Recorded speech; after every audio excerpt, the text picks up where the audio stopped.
সকাল সকাল স্নান করে ফ্রেশ হয়ে, কারণ যাব টাটা।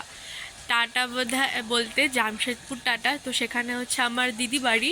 তো সেখানে আজকে আমরা সবাই যাব, আমি, মা, ভাই, মেজো মা, মেজো জেঠু, দিদি আর রানী দিদি আর আমার বড়দিদির একটা বান্ধবী।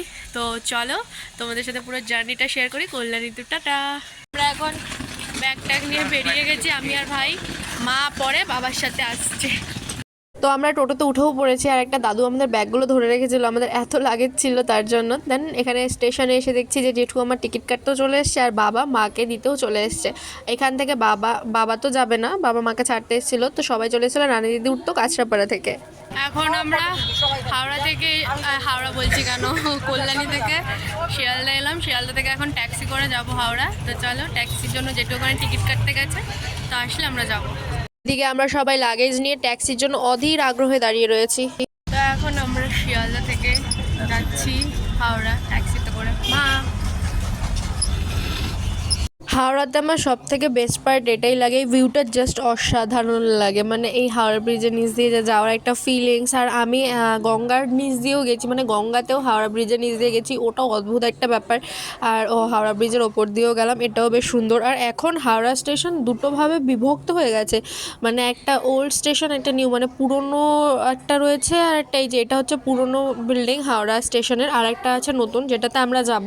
তো 17-18 নম্বর, ওখান থেকে টাটা স্টিলের ট্রেন আছে 5টা 25 আমাদের ট্রেন। আমরা প্রায় 4টার মধ্যে চলে এসেছি, কারণ আমার জেঠু সবসময় অ্যাডভান্স, মানে আমার জেঠুর কথা হচ্ছে আগে গিয়ে দাঁড়িয়ে থাকবো যাতে লেট না হয়। তো এখন আমরা এই পুরোনোটার থেকে বেরিয়ে নতুন হাওড়ার যে প্ল্যাটফর্মটা রয়েছে সেই দিকে যাচ্ছি। আর সেখানে অন্য ট্যাক্সিতে করে মেজমা, রানী দিদি ওরা চলে গেছে আগেই। তো এখন আমরা হাওড়ায় পৌঁছেও গেছি, আর আমি এখন এই যে ট্যাক্সি থেকে নামলাম। অ্যান্ড দেন তোমাদেরকে একটু ব্রিজটা দেখাই, দেখো ভিউটা জাস্ট অসাধারণ লাগছিলো। তারপরে আমি রানী দিদিকে বললাম, তুই আমার ভিডিওটা একটু কর প্লিজ, আমি তোর লাগেজটা নিচ্ছি। তো এখানে আমি আমার লাগেজ সাথে রানী দিদির লাগেজটাও টানছিলাম, কারণ ওকে আমি বলছিলাম ভিডিও করতে, কারণ ও যদি নিজের লাগেজটা নিজে টানতো তাহলে আমার ভিডিও করে দিতে পারতো না, তাই জন্য। তো যাই হোক, চলো এখন স্টেশনে যাই। তো এখন আমরা প্ল্যাটফর্মে চলেও এসেছি, আর এখানে আমাদের এসে অনেক কিছু খাওয়াও হয়ে গেছে, বাট আমার ভিডিও করার কথা খেয়াল ছিল না। আর এখানে পার্ক খাওয়ার সময় ভিডিও করলাম। দেন আমাদের ট্রেনের অ্যানাউন্সও হয়ে যাচ্ছে এখন, তো আমরা এখন ট্রেনে উঠবো। এই যে দেখো, আমরা ট্রেনে উঠেও পড়েছি। ট্রেনে উঠে কিছুটা যাওয়ার পরে মেজমা আমাদের হাতে খাবার ডিস্ট্রিবিউট করে দিচ্ছিল, মানে সবার খাবারের নাম লিখে দিচ্ছিল। তো এই যে এটা হচ্ছে আমার খাবার, এটা পলি দিদির খাবার, মানে আমি ডালপুরি খাবো, রানী দিদি ডালপুরি খাবে, পলি দিদি রুটি খাবে, সেই জন্য মেজমা সবারটা নাম লিখে নিয়ে এসেছিলো। তো চলো খাওয়া দাওয়া করে একটা ঘুম দিই, দেন নেমে আবার কথা হচ্ছে। ট্রেন থেকে টাটায় নেবে এখন আমরা অটো ধরবো বলে এখানে দাঁড়িয়েছি। সবার খুব বিধ্বস্ত অবস্থা, এখানে সব লাগেজগুলো রয়েছে, আর জেঠু এখানে অটোর সাথে কথা বলছে। তো আমরা অটো করেই এখন যাবো দিদি বাড়ি।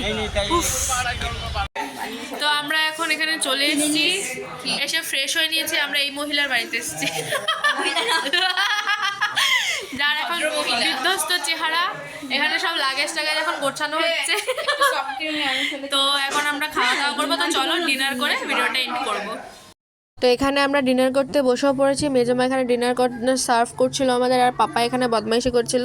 দেন বদিদিকে সবাই গিফট দিয়েছিল। এই গিফটটা পলি দিদি দিয়েছিল বদিদিকে, আর একটা নেকলেস দিয়েছিল যেটা ব্যাগের ভেতরে ছিল। এখানে আমরা খুব বদমাইশিও করছিলাম। আর মেজমার হাতে যে কুর্তিটা রয়েছে সেটা মেজমা বদিদিকে দিয়েছে, ওই যে ওটা পছন্দটা আমিই করেছি, মানে আমি কিনে এনেছিলাম। মেজমা আমাকে বলেছিল বদিদির জন্য কিনে আনতে।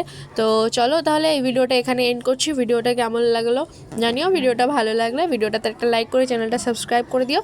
তো সবাই ভালো থেকো, সুস্থ থেকো। এই টাটার আরও ভ্লগ আসছে, ডে 1 ডে 2 করে আরও অনেকগুলো ভ্লগ তোমরা পাবে। সেই জন্য আমি তাড়াতাড়ি করে এসে আগে ভিডিও এডিট করে দেন আমি ভিডিওটা পোস্ট করছি। তো চলো সবাই ভালো থেকো, সুস্থ থেকো, বাই বাই।